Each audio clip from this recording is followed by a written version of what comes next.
Hello everyone and welcome to another high-elo game of Age of Empires. Today, Talons meet Tusks as Running, playing as the Mayans in blue, prepares to duke it out with Target331, playing as the Bengalis in red. Now all the players herd their herdables explore their immediate and closed-off surroundings because we find ourselves on Arena today and try to get their butts up to Feudal Age, probably Castle Age ASAP.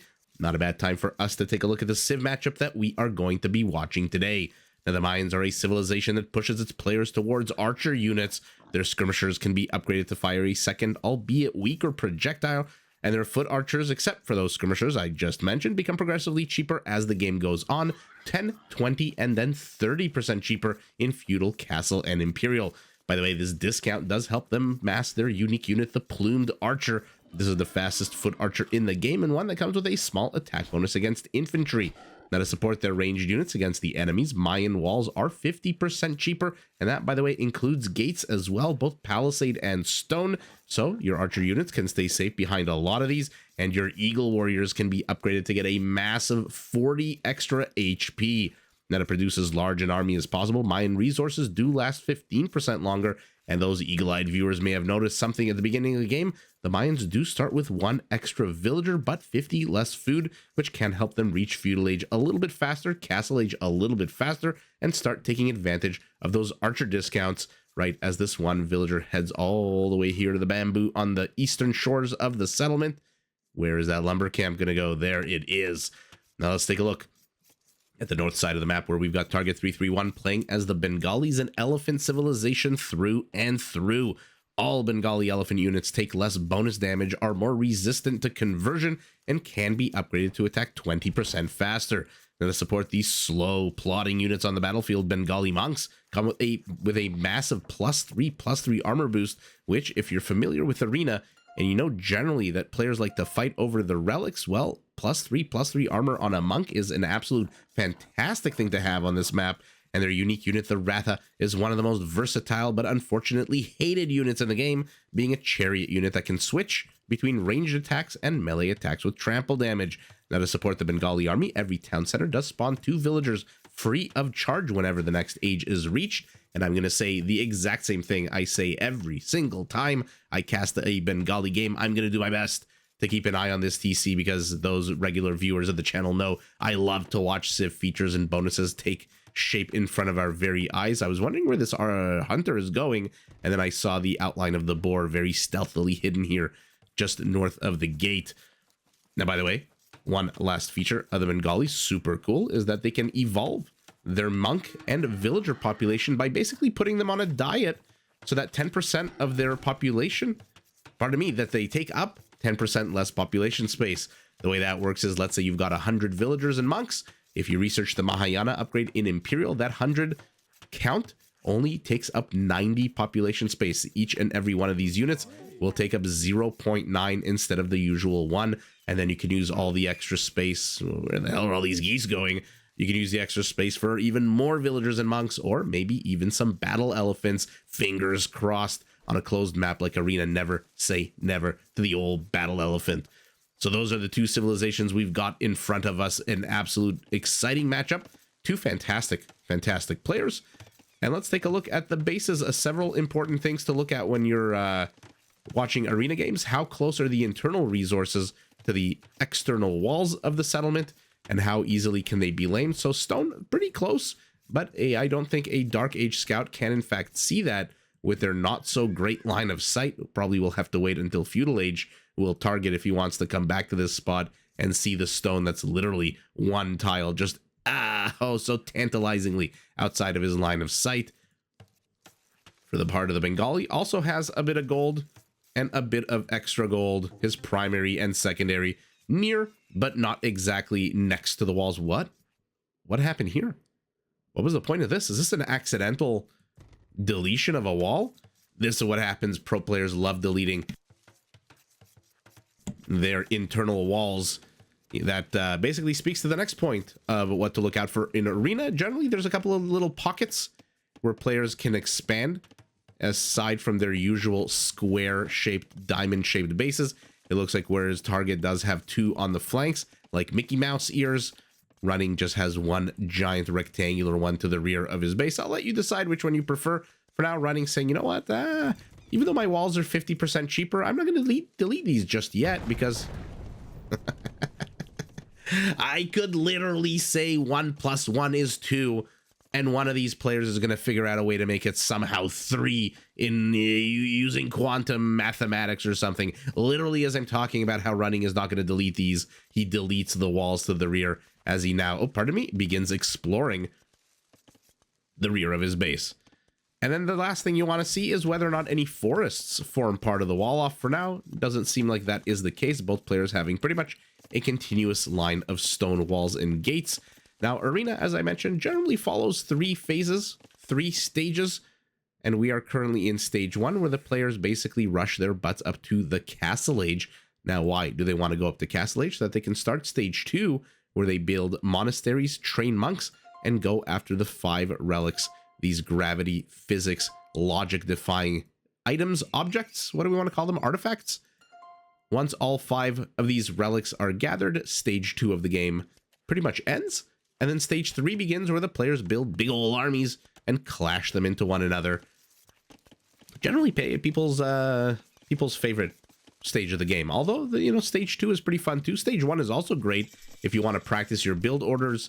Ain't none finer than Arena, where there's literally 0 risk of you getting attacked by your opponent, unless, I don't know, maybe you delete one of your own walls. Then maybe there is a risk of you getting attacked by your opponents. By the way, is the bamboo all the way extending? Yeah, it looks like it extends all the way to the wall over here. So not too sure I'm the biggest fan of these wall-offs here for our Bengali. Look at this, just one small bamboo stalk away on both sides, by the way, of having both flanks of his base completely exposed, whereas not so much of a risk here for our Mayan, although this is not great at all, and so that's why Running probably shored up this part of his wall with a few houses. And as I finish that sentence, I look at the top left of my screen, I look at the top right of my screen, I see double bit axe, but more importantly, I see the Roman numeral 3 in the shield that tells us that we are already heading up to Castle Age for both players. Barracks, I'm assuming, for Eagles. Market, blacksmith to go up to Castle Age. Barracks, I'm assuming, for stable. And what were the structures that our Bengali chose? Market to the back, stable to the front. No blacksmith just yet. It looks like Red has been exploring the map a lot longer than Blue, right? For as much as I've been talking and prattling on, I've been seeing a red dot circulating on the minimap for the longest time, and he has seen all 5 relics. How many relics has our Mayan seen? Ooh, just the peripheral ones, all the way to the left, all the way to the right. Hasn't seen, in fact, capital S sour there for Running, who does not realize that, hey, there is a relic literally 6 or 7 tiles outside of my town center area. 2nd scout already out, 3rd scout being trained by our Bengali. Now, always a little bit of an advantage for anybody facing off against a Meso Civ in stage 2 of the game, just because generally the speed of an infantry unit, as cool as the Eagle Warrior is, as awesome as the 1.43 movement of an elite Eagle Warrior is, fully upgraded, still in the Feudal Age, very hard to contend with the 1.55 movement speed of the Scout. Much quicker, more maneuverable. Now, these do still come with pretty decent attack bonuses, +8 against monks, although I believe the Scout is only +6. Yeah, so a better attack bonus. But we'll see whether or not the Bengali armor comes into play here. For now, 3 Eagles take on 4 Scouts. We are in the Castle Age, by the way, so another cool thing about the Eagle is it does have a small but mighty +2 attack bonus against cavalry. First blood drawn here by our Mayan, who guts and kills one of the Scouts. Bengali monastery up. Mayan monastery up.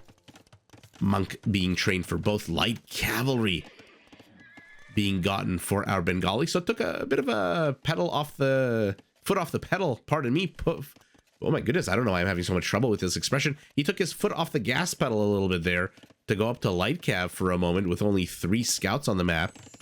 Extra TC to the rear, extra TC off to the side. Neither player really going for their primary resources next to the wall-offs with their town centers, opting for a more safe location for both of them. Now we've got 6 eagles. We've got a monk. Has he seen? Still has not seen this one relic. That is, oh man. You love to see it. You hate to see it. You feel bad for the players, but you just know that it lends itself to some fun gameplay when they themselves miss a few things here and there. Wall off to the north being shored up by a few houses. And why is our Bengali not moving out onto the map? He's got light cavalry now. And let's take a look at that armor, because super cool. +3/+3. By the way, as I always do, I missed the Feudal Age uptime. I missed the Castle Age uptime. And so I, of course, missed where those 2 extra villagers each time went. Got a bit of a battle. The eagles are inside, but the eagles are inside. That's both good and bad. This is definitely a one-way trip for these blue outlines. And all of a sudden, 5 kills apiece. 5 kills apiece, but all of the Bengali monks have bitten the dust. Now, unfortunately, as cool as that is, the eagle to monk ratio does matter, because these units still do cost 50 gold, whereas the scout line units, I should say, don't cost any gold at all. Running, opting for the more safe approach of leaving a couple of monks inside, running his eagles back, and hoping that target maybe just forgets or doesn't realize that he's getting converted.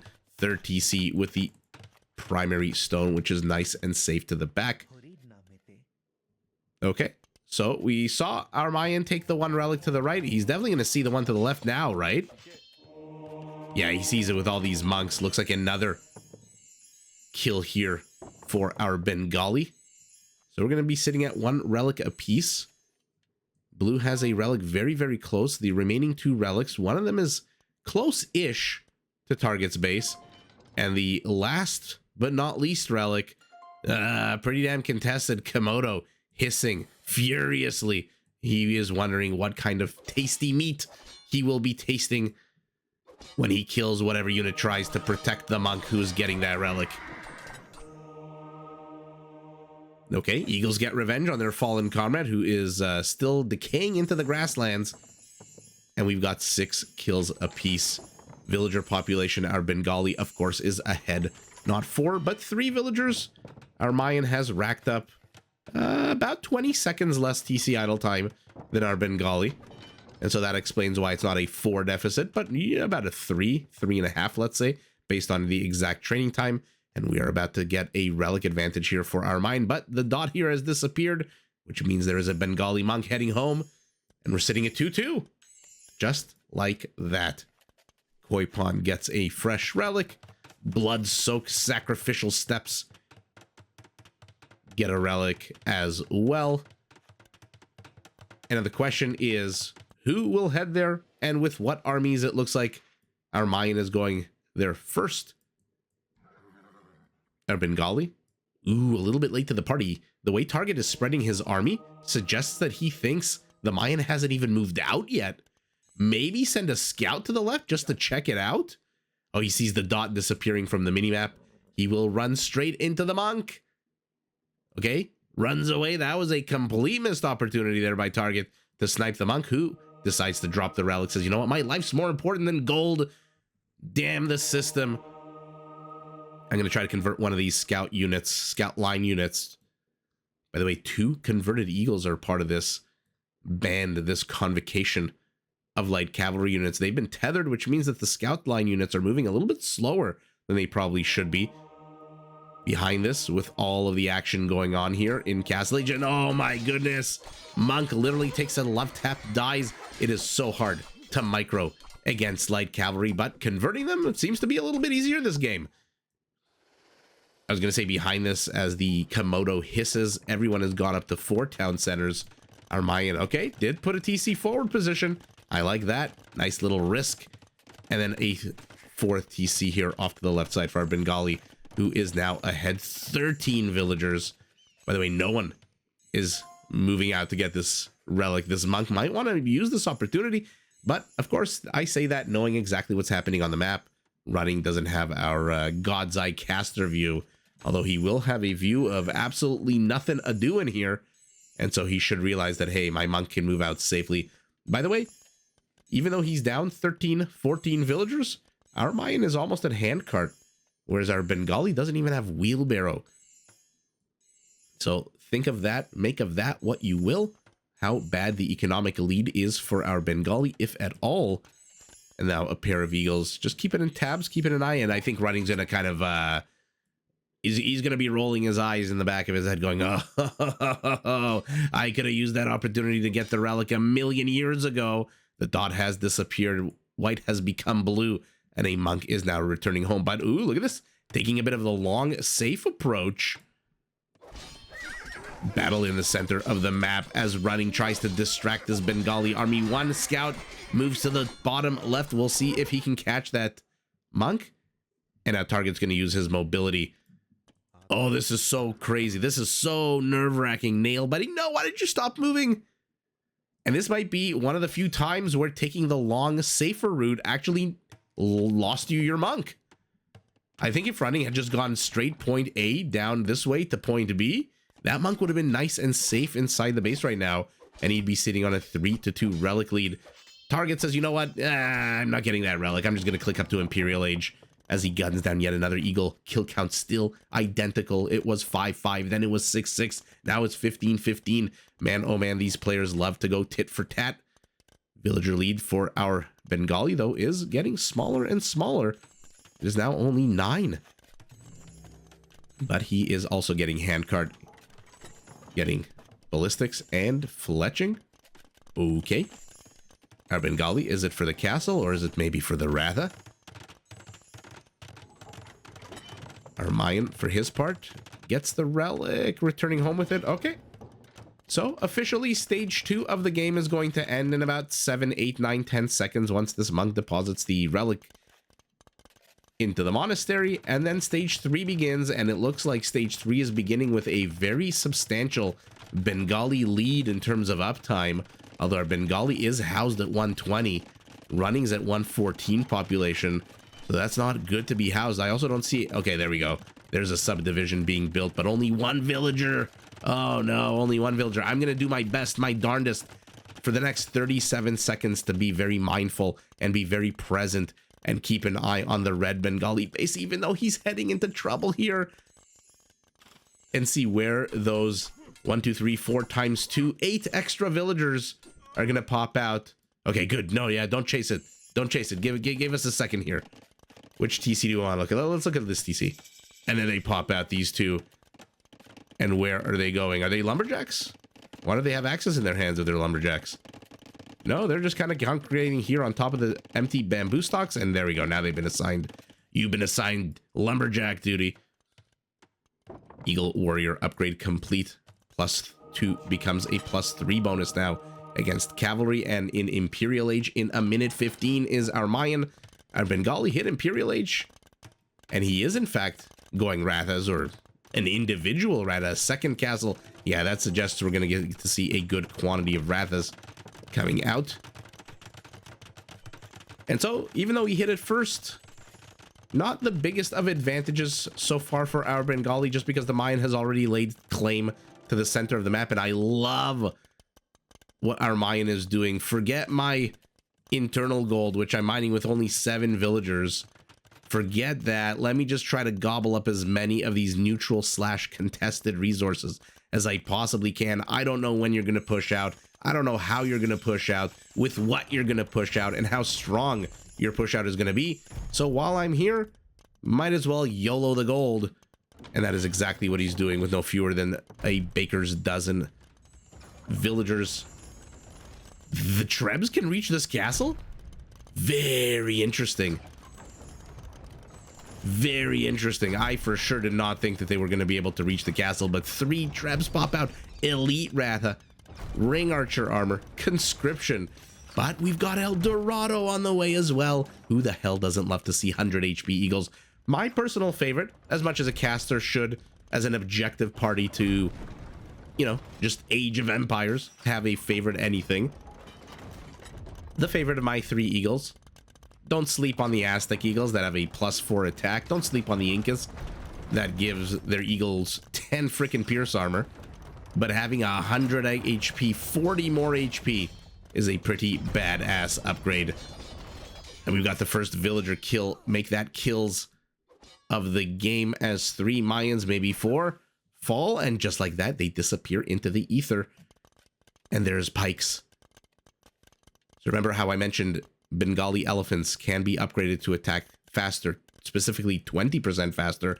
That upgrade also applies to their ratas, which should now go from 2 to 1.67 attack speed. Do the eagles have any wind of what's going on here? No, they see the castle. Okay, now they see both castles. They see a whole bunch of trebs. They see, I don't know if they saw the rathas. Doesn't really matter if they did or not. There's a reason this unit is one of the most hated. Why is he going plumed archers? Elite Eagle Warriors with 100 freaking HP, but no real attack upgrades, just forging at the moment. Why is he going plumed archers? You are not going to get to see infantry out of our Bengali. Absolutely not. And if you saw light cavalry, why are you going plumed archers? Maybe he doesn't want to spend the... I mean, he's got the wood. I was going to say maybe he doesn't want to spend the wood for archery ranges and pay all the upgrade costs of going up to Arbalester. And I believe, if I'm not mistaken, the upgrade for the plumed archer doesn't cost any gold to go up to elite. It is a pure trash costing upgrade. So maybe that's why. But I can't imagine you're choosing to go a unit that has a base attack of a 5 over a more powerful unit. Elite battle elephants. And there's Mahayana. There's Mahayana. So right now our Bengalis at 200 population. He's got 151 villagers. So he's going to have 15 population space cleared up in the blink of an eye. Well, maybe not the blink of an eye. Maybe a blink of a very slow eye. Blink of the eye of Sauron, maybe. Okay, light cavalry preparing to do a little bit of a run-by damage here. Now, this unit does have mobility. Like I said, the fastest foot archer in the game, but I don't know. Arena is not exactly a very big hit-and-run style map. This is more of a brute force. I'm going to club you over the head. You club me over the head. And then whoever takes map control can finish clubbing the other on the head.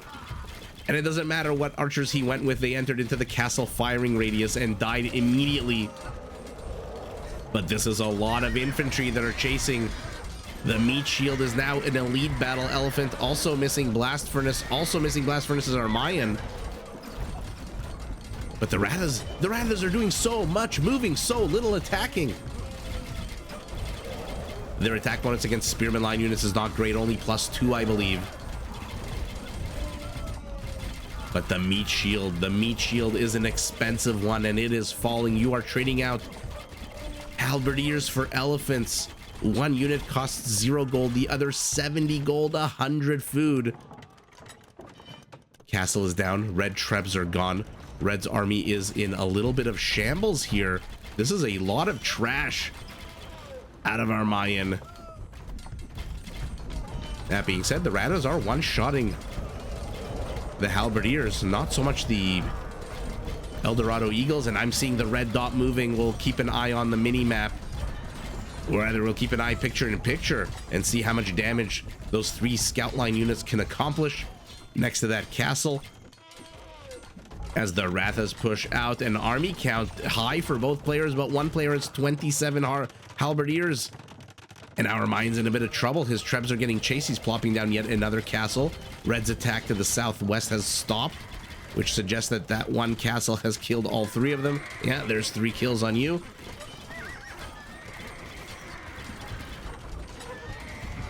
So little damage to this Eagle Warrior is being done by these rathas. The elephants have all fallen, except for a clump here to the south.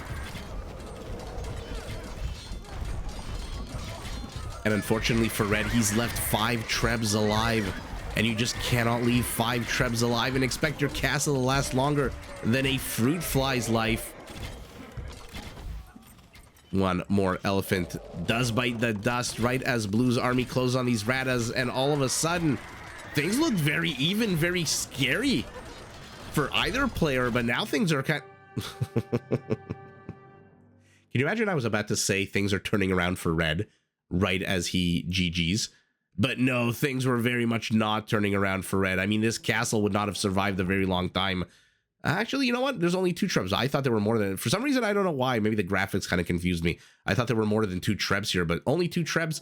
Yeah, this castle's going to stay around for a while, snipe a bunch of villagers, but holy moly, the first attack was very close. But when you're training battle elephants, and you are not the Malay, by the way, you are paying the 100 and then 70 gold on top of that for your battle elephants, you just cannot trade out effectively against halberdiers. Now, remember the one cool feature of the Bengali elephant.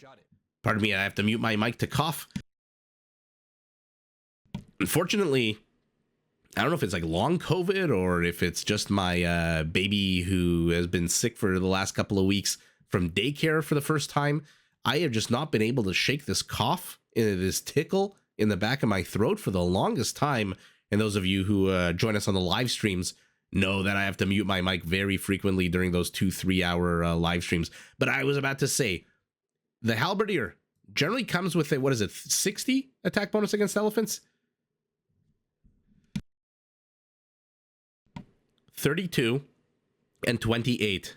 32 cavalry and 28 war elephants. So 60 attack bonus against elephants.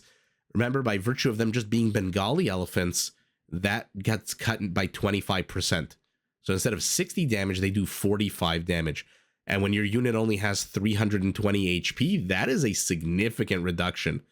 I mean, it would be cool if you could avail yourself of the Vietnamese upgrade Chatras and maybe upgrade your elephants to have 100 extra HP at 420. But unfortunately, no, you are the Bengalis, and no trade is against halberdiers is effective. I don't care if you kill 1 million halberdiers with 20 battle elephants. That is still not a cost-effective trade out. How many stables does our Bengali have, by the way? 10 stables. Why the hell did I think 14? My mind's melting faster than these Rathas are melting in front of these eagles, and I suspect seeing this fresh band of units moving towards him, our Bengali realizes, hey, not that I ever had it, but I've lost map control. There is not much I can do. He's seen all of this infrastructure, by the way, remember, with the light cavalry push over here, with the elephant Ratha push over here. Now, if he could have killed those 5 trebs that were here, maybe he could have gotten up another castle. But now you've gone Rathas and elephants. Rathas you can only train out of 1 building now. So good luck to you. That's not happening anymore. Elephants you can train out of, what do we say, 10 stables? But you've got, as impressive as your gold count is, you've got 670 food. And unfortunately, with 670 food, you can train 6 elephants. And 6 elephants against all of these various barracks that you've seen to the left, to the right. Basically as bad news bears. You've also seen this castle here that has... also has 3 kills. 3 is the number of the counting today. And our Bengali, despite having a good amount of resources, it doesn't really have any way to spend it effectively right now. And these Rathas are literally backed into a corner. They can't run through walls.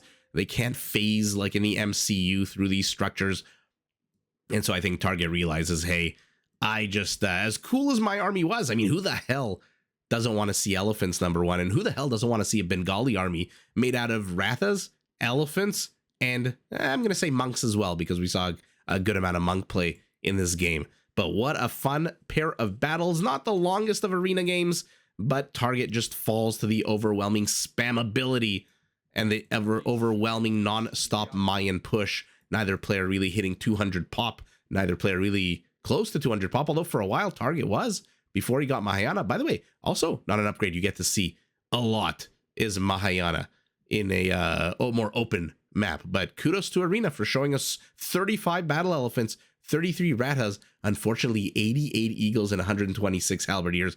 If the Ratha could have, I don't know, done a little bit better. Remember, they removed, maybe this is why they removed Parthian tactics from the Bengalis. Remember, the Bengalis for the longest time did get Parthian tactics. It applied to their elephant archers. It applied to the Ratha. Unfortunately, now they don't get Parthian tactics. And one of the features of Parthian tactics, I'm going to stop saying Parthian tactics. I feel like Rain Man. That definitely Parthian tactics. Definitely Parthian tactics. One of the features of that upgrade is, in addition to giving you the extra armor, it does give you an extra attack bonus on top of the one you already have against spearman line units. So right now, only +2 attack against Spearman line units, and as fast as they attack on a 1.67, they are not going to be fast enough to quell the tide of these blue halberdiers and their eagle friends. Peak APM also double almost for our Mayan right towards the end of the game, very beginning of the game for our Bengali. Economy is about 7,500 resources apart, so about 15% bigger economy. Our Mayan with 3 relics takes a little bit of extra gold, a little bit extra stone gold, but then falls behind in the trash resources, which is funny because he's the one training all the halberdiers, right? But that was interesting. I mean, you need a huge economy if you want to go elephants, but you need it's not even the gold was an issue in this game. He ends the game with 1,100 gold. 3 conversions to 1. There's those eagles that we saw in the light cav getting converted. 5 raisings to 3. Raisings and conversions not really the name of the game. Not even kill count, which is not seriously that high, especially actually maybe for a 42-minute game. 300 kills. Looks like villager kill count pretty identical, 8-7, but our Bengali has killed about 50% more military.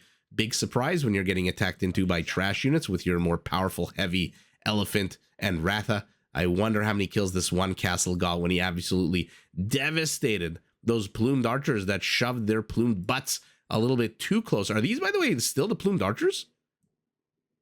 Are these these are the plumed archers, I think. That's their bows and arrows, right? Pretty cool. I guess the battle wasn't that long ago that their bodies haven't finished decaying. But ultimately, our Bengali, even though 10 stables, kudos to Target for having the capacity to train 10 elephants at a time. Unfortunately, he doesn't have, number one, the resources to train 10 elephants at a time, nor does he have the time to train 10 elephants at a time, because the opponent is literally right on the front steps. Your villagers are about to die. Your enemy's castle isn't going up, and it's going to stay up for a while. Even though running is probably going to have to buy stone to repair it. You don't know that, though, as Target, so you can never assume anything. And Target lives to fight another day, taps out after realizing that in spite of his awesome, super cool army of elephants and ratas, he just was not taking cost-effective trades. His back is up against the wall, and it is running. Our Mayan who takes the W, but GG to both players. Did you enjoy this video? Check out these other clips and make sure to subscribe and enable notifications so that you're notified of my latest uploads.